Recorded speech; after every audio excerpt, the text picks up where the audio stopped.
Hey all you all, well here I am just like I promised, and I'm going to teach you how to make them the Oreos. Alright, well, here's all you're going to need to get this here done. We got some Oreos, of course. Now we also have some pancake mix. Now, you can use flour and baking powder if you want to, but I like using a little bit of pancake mix because it makes it all a little sweeter.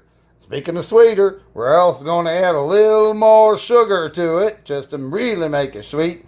You got yourself some vanilla, a couple of eggs, your handy dandy whisk, and then for some moisture, you're going to throw in a little bit of creamed yogurt, and half or cream, whichever one you prefer. I like the yogurt because, once again, it gives a nice tang to it. Anyways, and then, of course, a bowl to mix it all in. That's it. All right. So first thing you're going to want to do is add in all your dry ingredients. There's your pancake syrup. There's your extra sugar. Then you're going to crack in 2 eggs. There's 1. And there's 2. There's shells on the floor. Anyways, now your wet ingredients. Throw in a little bit of cream. You're going to throw in some of your yogurt. And then a little touch of your vanilla right there.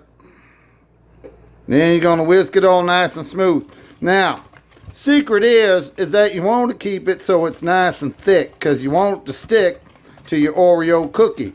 Alright, so you don't want it too thin, but then again, you don't want it too thick that it's going to have lumps and everything. So make sure you just give it a good stir like that there. Make sure you get all the lumps out of it, and you don't want to have any hot spots. Remember I talked about hot spots before. I like that word because that's exactly what it is. A great big chunk of dry mix that you don't want in it. So we're just going to stir this up, and then we're going to get to dunking and cooking. Alright, well, looks like we are done, ready to start. So I want to mention one thing. See, I have a deep fryer. I own one, and it just makes it a lot easier. This thing goes up to 380 degrees. So when I'm cooking, I have it. But if you don't have a deep fryer, it's okay. You can do the same thing with a pot and some hot oil. You just need to make sure that you have yourself one of those thermometers that goes up to about 400 to 500 degrees. They cost probably about $3 to buy. You can get them anywhere. And just check your oil. Make sure you keep it at about 350 to 375, and you can do that by just adjusting your gas. It's a lot harder if you have an electric stove, however. So, if not, you can go out and get yourself one of those little fry daddies if you want to. Anyways, so what you want to do is you want to take your Oreo cookie. You want to dunk it in the batter really nice. Now, here's the trick. Make sure it's all covered up really good. Now, you don't want to just dump it in. If you just dump it in, you're going to get splashed and you're going to get burned. So, what you want to do is make sure it's all covered nice. And then, just lay it in the oil just like that. Look, it's going to float and start cooking. Now we're going to do another one. There we go. Now, get that in there. There it is. Look at that. It's covering up. It's all good and covered and puffy.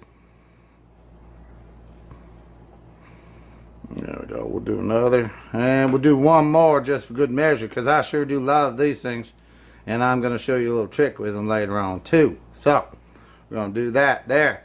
Now we're going to let them sit and cook. Now, one of the things to talk about when you're doing deep frying is you want to make sure that you always have a dry hand and a wet hand, because that's going to help you out, and you're not going to be all sticky and everything. So what you want to do is let them in there for a few minutes, and you want to flip them over. There you go. Look how puffy those are getting. Look at that. Flip them, give them a little flip. Make sure that they're all cooked on all sides. Alright? And you want to give them a few minutes just like that. Just let them sit and cook and sit and sit and cook. There we go. Little teeny things. There we go. You know what? Next week, I'm going to show you, using this deep fryer again, I'm going to show you how to make some really nice New Orleans beignets. Yeah, that's right. Boy, I tell you what, nothing better on a nice night than a nice beignet. And we may even talk about some Cajun recipes as well, just to kind of bring the southern out of you, get you a little Cajun delight, right?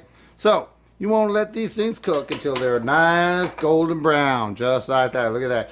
Now, the ones at the fair, I liked them. They were awesome. But they were just a little too done and a little too cakey for me. So, if you stick with this recipe as a batter, it's going to be a lot lighter and not quite as greasy. I mean, there again, too, that we don't have the oil up as high as they do, and we're not cooking in the volume. So, that makes it a little bit easier. But anyways, that's just about right. When they look like that, you want to just take them out just like that there.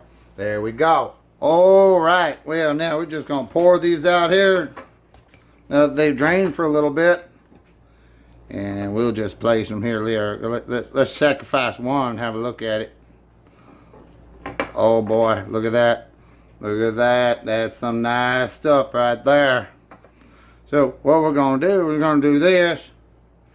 Then we're going to give it maybe a little scoop of ice cream right there. And then a little bit of chocolate sauce. There we go. Maybe. This is nice cold chocolate sauce. A little bit of chocolate sauce right there. And there you have it, boys and girls. Some real nice deep fried Oreos. Just like you get in the fair, but better because actually you made them at home with a lot of love. Hey, all you all, well, that's how you done make deep fried Oreos. They're good too, let me tell you what. So listen, I want to thank you for watching. Hope you learned something. Please try the recipe. It's really good. It's really simple and easy. And you know what? If you don't succeed the first time, try it again. That's what makes cooking fun. Is trying and succeeding, and maybe sometimes even trying and failing. So anyway, give it a try. You have a good time with it. Your kids sure love it. I'll tell you that right now. So thanks again. Please hit that subscribe button. And if you want to now, you can follow me on Twitter. Yeah, that's right. I'm a Twitter bird now. So you follow me on Twitter at Chef Billy Raybob. And I'm going to be putting some recipes out there on that and launching a new show too. But we'll talk about that more later. Hey, listen, thanks a lot. Have a good time. Be good to one another. Take care of yourself. And goodbye.